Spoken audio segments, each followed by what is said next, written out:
이제 우리 함께 은혜 받으실 말씀은 마태복음 10장 24절부터 33절입니다. 마태복음 10장 24절부터 33절입니다. 우리 한 목소리로 말씀을 합독하도록 하겠습니다. 24절입니다. 제자가 그 선생보다 또는 종이 그 상전보다 높지 못하나니 제자가 그 선생 같고 종이 그 상전 같으면 조카도다. 집주인을 바세부리라 하였거든 하물며 그 집 사람들이랴. 그런즉 그들을 두려워하지 말라. 감추인 것이 드러나지 않을 것이 없고 숨은 것이 알려지지 않을 것이 없느니라. 내가 너희에게 어두운 데서 이르는 것을 광명한 데서 말하며 너희가 귓속말로 듣는 것을 집 위에 전파하라. 몸은 죽여도 영혼은 능히 죽이지 못하는 자를 두려워하지 말고 오직 몸과 영혼을 능히 지옥에 멸하실 수 있는 이를 두려워하라. 참새 2마리가 한 아사리온에 팔리지 않느냐? 그러나 너희 아버지께서 허락하지 아니하시면 그 하나도 땅에 떨어지지 아니하리라. 너희에게는 머리털까지 다 세신 바 되었나니 두려워하지 말라. 너희는 많은 참새보다 귀하니라. 누구든지 사람 앞에서 나를 시인하면 나도 하늘에 계신 내 아버지 앞에서 그를 시인할 것이요 누구든지 사람 앞에서 나를 부인하면 나도 하늘에 계신 내 아버지 앞에서 그를 부인하리라. 아멘. 이 시간 두려워하지 맙시다라는 제목으로 함께 말씀을 나누기를 원합니다. 먼저 말씀을 나누기 전에 우리 목사님 영상 하나만 좀 띄워주실 수 있겠습니까? 아마 전에 기도 제목을 드렸던 이강인 집사의 그 근황입니다. 너무 감사한 소식이 있어서 함께 중보 기도해 주셨던 우리 분들께 함께 나누고 싶은 마음이 있습니다. 이런 내용의 편지가 왔습니다. 기쁜 마음으로 이강인 집사의 근황을 전해드립니다. 아시는 대로 강인 형제는 거의 죽음에 이르도록 13번의 항암을 견뎌냈습니다. 그리고 지금은 항암 치료를 3번 남겨놓고 휴가를 정한 후 체력 보강에 힘쓰고 있습니다. 주께서 강인 형제에게 적합한 진통제를 발견케 하심이 제얼라서의 터닝 포인트가 된 것 같습니다. 요즘은 아이들 학교 픽업 등 호주에서 아빠가 할 의무를 감당하며 일상의 소중함을 확인하고 있습니다. 때로 가족 외식도 나간다는군요. 부친인 이기식 집사님은 아들의 간호간병에 전념하기 위해 올림픽을 눈앞에 둔 채 미국 양궁 총감독직을 내려놓았고 아들의 병세가 호전되자 다음날 샌디에고에 있는 집을 정리하러 잠시 출타한다고 합니다. 이 놀라운 변화는 여러분들과 수많은 교회와 성도님들의 기도를 주께서 응답하신 결과라 믿습니다. 이와 같은 예수 왕국의 일상이 우리 모두에게 공유되기를 바라며 계속 강인 집사의 완쾌를 위해 기도해 주십시오라는 그런 감사의 제목과 기도 제목을 올려왔습니다. 우리 함께 기도해 줬던 우리 성도들의 눈물의 고백 가운데 하나님이 일하시며 역사하시는 놀라운 하나님의 응답이 있습니다. 그리고 우리 교회에서 함께 신앙생활하는 조명력 권사님의 며느리 되는 조희정 집사가 갑상선에서 또 전이 돼서 림프종 암으로 이번 8월 14일에 수술을 받게 됩니다. 우리 그리고 이수아 어린아이가 이번 15개월 된 아이가 지금 하나님의 도우심을 구하며 기도하고 간구하고 있습니다. 한 권사님이 이런 기도를 올려왔습니다. 야훼라파 임마누엘의 하나님께서 사랑하는 정희정 자매의 위에 함께 하심을 믿고 감사합니다. 성령님께서 수술 부위에 친히 집도하셔서 온전한 치유의 역사와 놀라운 회복의 은혜가 충만하기를 간구하며 기도드립니다. 예레미야 33장 2절 3절에 일하시는 여호와 그것을 만들며 성취하시는 여호와 그의 이름을 여호와라 하는 이가 이와 같이 이르시도다. 너는 내게 부르짖으라 내가 내게 응답하겠고 내가 알지 못하는 크고 은밀한 일을 내게 보이리라. 아멘. 우리의 눈물의 고백 가운데 하나님께서 반드시 응답하시고 역사하여 주실 것입니다. 하나님께서 우리에게 약속하신 그 약속이 있습니다. 부르짖고 간구하라 말씀하십니다. 그러면 하나님께서 우리의 삶 가운데 놀라운 역사로 일하여 주실 줄 믿습니다. 오늘 본문은 예수님이 제자들을 3년 동안 교육하고 훈련시킨 후에 세상에 내보내는 말씀의 내용입니다. 예수님은 제자들을 세상에 내보내시며 가서 복음을 전파하고 병든 자를 고치고 귀신 들린 자들을 고치라고 말씀하고 계십니다. 예수님께서 제자들을 내보내실 때 한 가지 당부한 것이 있습니다. 그것은 이제 나가면 당장 어려움이 닥칠 것이고 두려움이 올 것인데 너희는 두려워하지 말라라고 말씀하고 계십니다. 왜 예수님께서는 제자들에게 무엇을 두려워하지 말라라고 말씀하셨는가? 첫째는 핍박을 두려워하지 말라라고 말씀하십니다. 마태복음 10장 24절 25절에 보면 제자가 그 선생보다 또는 종이 그 상전보다 높지 못하라니 제자가 그 선생 같고 종이 그 상전 같으며 족하도다. 집주인을 바세부리라 하였거든 하물며 그 집 사람들이야. 이 말은 세상 사람들이 예수님을 향하여 바세불에 쓰였다라고 그렇게 핍박을 하였던 것입니다. 당시 사람들은 바세불을 귀신의 우두머리로 생각을 했습니다. 예수님께서 병을 고치고 기적을 일으킨 것을 사람들은 귀신의 왕 바세불에 쓰여서 저런 일을 행한다라고 그렇게 말하며 핍박을 하였던 것입니다. 당시는 무당이나 귀신 들린 사람들을 무시하는 풍조가 있었습니다. 그래서 예수님도 귀신의 우두머리에 힘을 빌려 사람들의 병을 고친다라고 그렇게 믿었던 것입니다.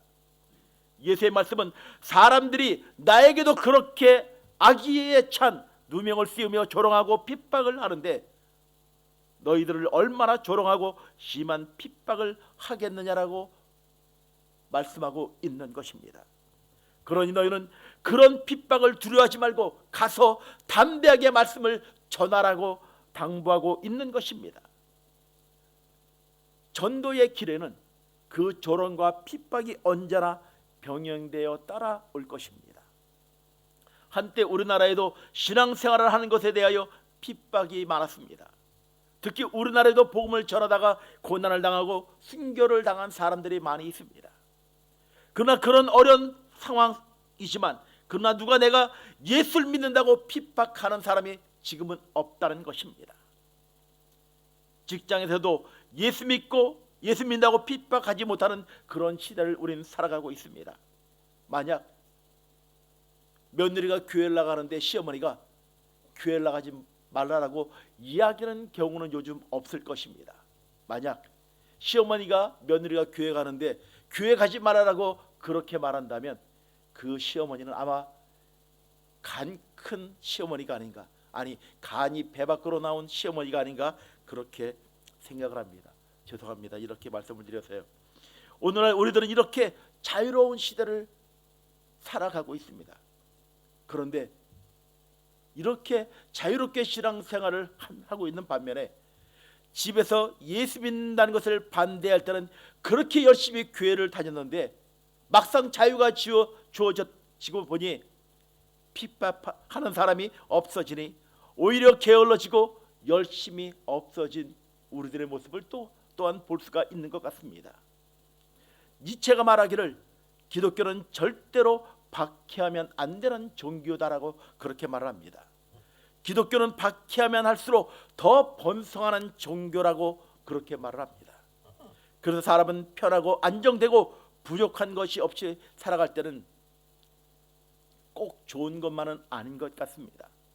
예수님은 저희들을 세상에 내보내시며 말씀하십니다. 너희는 핍박을 두려워하지 말라라고 말씀하십니다. 어쩌면 우리에게도 복음을 전하다 핍박과 어려움이 다가올지도 모르겠습니다. 두려워하지 말라라고 말씀하여 주고 있는 것입니다. 두 번째는 복음 전파를 두려워하지 말라라고 말씀하십니다. 마태복음 10장 27절에 내가 너희에게 어두운 데서 이르는 것을 광명한 데서 말하며 너희가 귓속말로 듣는 것을 집 위에서 전파라고 말씀하고 계십니다. 이 말씀을 복음을 전하는데 소극적으로 하지 말고 지붕 위에서 말하듯이 자신 있게 전파하라는 것입니다. 자신의 신앙을 세상에 나가서 확신 있게 고백하라는 것입니다. 오늘날에도 이 신앙에 고백하는 것은 이 아주 부끄럽게 여기는 사람이 있다는 것입니다. 직장에서 자신이 그리스도인인 것을 자신 있게 나타내지 못하는 분들이 있다는 것입니다. 또한 식당에 가서 식사 기도를 제대로 못하는 분도 있습니다.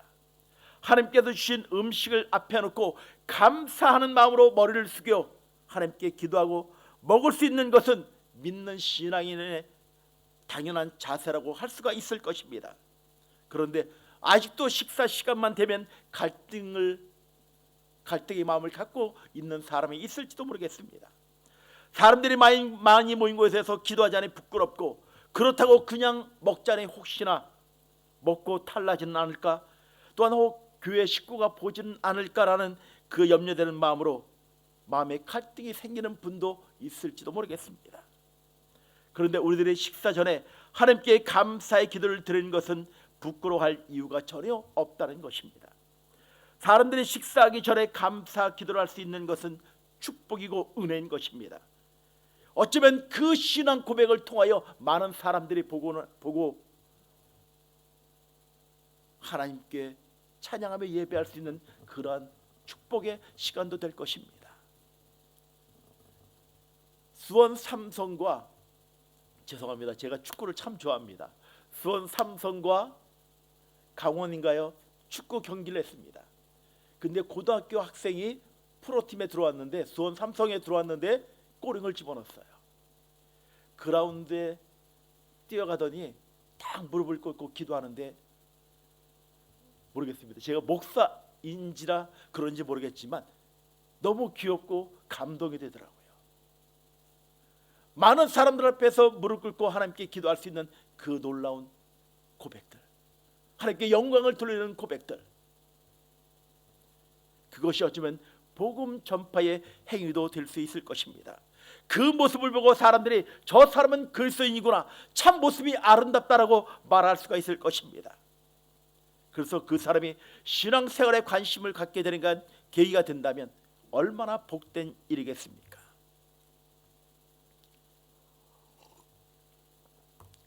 그렇다고 해서 식사 기도를 너무 길게 하는 것도 곤란합니다.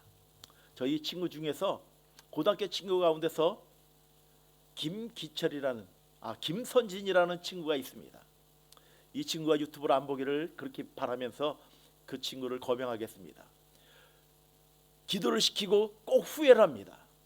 기도가 얼마나 긴지 우리 농담으로 창세기부터 계시록까지 기도한다라고 그렇게 농담을 합니다.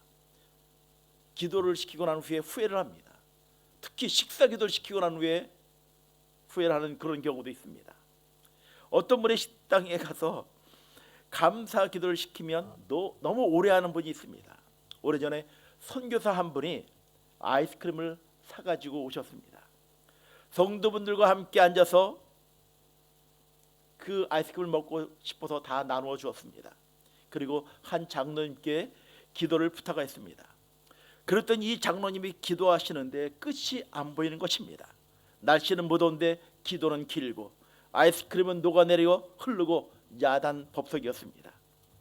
참다 못한 이 선교사님이, 장로님, 아이스크림이 다 녹습니다라고 소리쳐서 중단을 시켰다고 합니다. 그런 고백이 있죠. 이전 것은 지나갔으니 보라 새 것이 되었다라는 그런 말이 있습니다. 제가 고등학교 다닐 때 저희 학급에 예수 믿는 사람들이 그렇게 참 많지가 않았어요. 그런데 제가 그때 하나님을 만나고 난 후에 점심시간에 식사 기도를 하는데, 도시락을 놓고 식사 기도를 하는데 기도하고 눈을 떴더니 도시락이 없어진 거예요. 몇 번이 그런 일이 반복이 되다가 또 하루는 도시락을 놓고 기도하고 눈을 떴더니 도시락이 없어진 거예요. 보통은 막 화를 내고 그럴 텐데 가만히 있었어요. 한 10분가량을 가만히 있었습니다. 그랬더니 그 도시락을 감췄던 그 친구가 좀 불안했는지 도시락을 갖다 놓더라고요. 그러면 먹으면 되는데 이 못된 성격이 도시락을 그 친구에게 던져버렸어요. 그 머리를 때려버렸죠. 그랬더니 머리가 아무튼 조금 깨졌습니다. 그 다음부터 식사 시간이 되면 도시락을 붙잡고 기도하는 거예요. 왜 그러냐면 뺏기면 또 이 못된 성격이 나올까 봐. 그냥 잊어주시면 좋겠습니다. 신앙생활도 용기가 없으면 못하는 것입니다. 용기가 없으면 신앙생활에도 자신 있게 할 수가 없는 것입니다. 소신이 없고 자신감이 없는 사람이 무슨 신앙생활을 떳떳하게 할 수가 있겠습니까? 본문에서 주님이 말씀하시기를 내가 너에게 어두운 데서 이르는 것을 광명한 데서 말하며 너희가 귓속말로 듣는 것을 집 위에서 전파라고 말씀하여 주고 있는 것입니다. 살아 역사하시는 그 하나님, 나의 삶 가운데 일하시며 역사하시는 그 하나님을 담대하게 증거하라 말씀하여 주고 있는 것입니다. 우리가 예수 믿는 것, 예수님이 나의 삶의 자랑이고 나의 고백이고 나의 능력이라는 그것을 선포하며 증거해야 됨에도 불구하고 내가 예수 믿는 것과 내가 하나님의 자녀인 것에 대한 부끄러움을 갖고 있는 그 신앙의 모습들, 오늘 주님은 우리에게 말씀하십니다. 어두운 데서 이런 것을 광명한 데서 말하며 너희 귓속말로 듣는 것을 집 위에서 전파라 말씀하여 주고 있는 것입니다. 이 말씀은 복음 전파를 자신 있게 하고 확신을 가지라고 말씀하여 주고 있는 것입니다. 우리는 신앙생활을 분명하게 해야 하는 것입니다. 세 번째는 인간을 두려워하지 말아라고 말씀하십니다. 28절에 몸은 죽여도 영혼을 능히 죽이지 못하는 자를 두려워하지 말고 오직 몸과 영혼을 능히 지옥에 멸하실 수 있는 이를 두려워하라 말씀하십니다. 이 말씀은 전도하다가 혹은 신앙인들이 세상을 살아가다가 핍박이 오거나 어려움이 생긴다 할지라도 사람들을 두려워하지 말라라고 말씀하여 주고 있는 것입니다. 그 이유를 곧 이렇게 말씀하십니다. 29절에 보면 참새 2마리가 한 아살원에 팔리지 않겠느냐. 그러나 너희 아버지께서 허락하지 아니하시면 그 하나도 땅에 떨어지지 아니하리라. 너희에게는 머리털까지 다 세신 바 되었나니 두려워하지 말라. 너희는 많은 참새보다 귀하니라. 이 말씀은 참새 한 마리도 하나님이 먹이시고 입히시고 돌보시는데 하물며 참새보다 더 귀한 너희를 그냥 두시겠냐라고 말씀하여 주고 있는 것입니다. 하나님이 우리의 눈물의 고백 가운데 하나님이 함께 하시며 일하시며 역사하여 주고 있다고 말씀하여 주고 있는 것입니다. 예수님께서는 저희들에게 너희는 사람을 두려워하지 말아라고 말씀하십니다. 환경에 무너지지 않길 바랍니다. 고난과 어려움에 무너지지 않길 바랍니다. 하나님이 나의 삶 가운데 일하시며 역사하시는 그 은혜들을 바라며 담대하게 사람들의 시각이 아니라 다른 사람들의 시선이 아니라 하나님의 그 마음을 갖고 담대히 복음을 증거하며 증된 삶을 살아가는 삶이 우리 가운데 필요한 것입니다. 저는 우리 성도들이 눈물의 고백을 드리고 있는 그 고백 가운데 하나님이 일하시며 역사하시는 놀라운 축복이 있는 줄 믿습니다. 저는 제가 기도 제목을 들으면서 한편에 제 생각에 이런 생각을 해봅니다. 왜 이은석 목사는 기도 제목을 바꾸지 않을까? 지금 몇 개월이 됐는데 설교 전이나 설교 후에 기도 제목이 바뀌지가 똑같다라고 아마 생각할지 모르겠습니다. 암 환우들 위해서 또한 일반 환우들을 위해서 양론에 계신 분들을 위해서 제목이 바뀌지 않고 똑같이 아마 기도 제목을 한다고 얘기할지 모르겠습니다. 근데 저는 반드시 믿습니다. 우리가 암 환우들을 위해 기도하고 있는 그 제목 가운데 하나님이 일하시며 역사하실 거라고 저는 확실히 믿습니다. 일반 환우들을 위해 기도하는 그 제목 가운데 하나님이 일하시며 역사하여 주실 것입니다. 사람들의 시각이 아니라 다른 사람들의 편견과 말이 아니라 하나님이 일하시는 그 은혜들을 고백하고 있는 것입니다. 영국의 유명한 선교사 리빙스턴이 아프리카로 선교를 갔습니다. 그때는 아프리카 선교가 참으로 어렵고 무서운 때였습니다. 맹수들이 들끓었고 식인종들이 있었고 풍토병과 환경의 말이 아니었습니다. 목숨을 내놓고 살아야 했고 언제 죽을는지는 모릅니다. 그때 아프리카를 여행하며 방문했던 사람들이 위험하게 선교하고 있는 리빙스턴을 보고는 참 안타까워했습니다. 언제 식인종들에게 죽임을 당할지 몰랐기 때문입니다. 그래서 말하기를 영국으로 돌아가면 편할 텐데요 라고 조용하게 권면을 합니다. 그랬더니 리빙스턴이 이렇게 말했다고 합니다. 그런 소리 하지 마십시오. 하늘 버리고 이 땅에 오신 우리 주님의 희생에 비하면 이것은 아무것도 아닙니다. 이 대답 속에는 이런 의미가 들어있다는 것입니다. 하나님께서 내게 맡겨주신 사명이 끝나기 전에는 절대로 나를 죽게 내버려 두지 않으신다는 고백이 담겨 있는 것입니다. 그러한 고백이 있기에 그렇게 위험하고 힘든 곳에서 선교 생활을 하면서 자신 있게 일할 수가 있었던 것입니다. 그래서 예수님은 저희들을 세상에 내보내시면서 그런 말씀을 하십니다. 나가서 전도할 때 사람들을 두려워하지 말라. 오히려 너의 영혼을 멸하시는 하나님을 두려워하라 말씀하여 주고 있는 것입니다. 우리 신앙인들의 이런 믿음의 고백을 가지고 살아간다면 이 세상은 한번 살아볼 만한 세상이 될 것입니다. 그런 삶이 곧 신앙의 삶의 모습일 것입니다. 사랑하는 성도 여러분, 내가 두려운 것이 무엇입니까? 나를 맡고 있는 것이 무엇입니까? 하나님을 향한 그 시선을 맡고 있는 것이 무엇입니까? 사람들의 시선입니까? 아니면 핍박입니까? 아니면 두려움과 공포입니까? 오늘 주님이 말씀하십니다. 내가 너와 함께하고 있으니, 내가 너를 책임지고 있으니 두려워 말라 말씀하여 주고 있는 것입니다. 우리 앞에 어떤 일이 벌어질지는 우리는 알지 못합니다. 오늘 저는 차를 타고 오면서도 화물차들이 그렇게 많이 다니더라고요. 만약에 내가 새벽길에 오는 길에 차가 서로 좋아서 부딪혀서 된다면, 만약에 세상을 떠난다면 그것도 감사할 것 같아요. 왜 그러냐면 다른 곳에 가는 것이 아니라 하나님께 예배하러 가다, 아침부터 너무 이상한 얘기 했나요? 아무튼 그것도 감사할 것 같아요. 왜요? 하나님을 사랑하는 그 마음을 가지고 새벽 제단을 찾아 나오다가 그렇게 하나님께 가는 것도. 사랑하는 성도 여러분, 우리의 고백들, 우리의 눈물의 고백들 두려워하지 마시기 바랍니다. 하나님이 그 눈물을 받고 계십니다. 우리의 부르짖고 간구하는 것들, 앞에 발걸음들 하나님이 일하시며 역사하여 주실 것입니다. 오늘 주님이 우리에게 말씀하십니다. 두려워하지 말라라고요. 사람들의 시선과 사람들의 편견을 두려워하지 말라라고 말씀하십니다. 너무도 편하고 용기 없이 신앙생활하고 있는 자신을 돌아보면서 다시 자신의 신앙을 바로잡으며 살아가는 우리 사랑하는 성도님들의 삶들이 되길 주의 이름으로 간절히 축원을 드립니다. 기도하시겠습니다.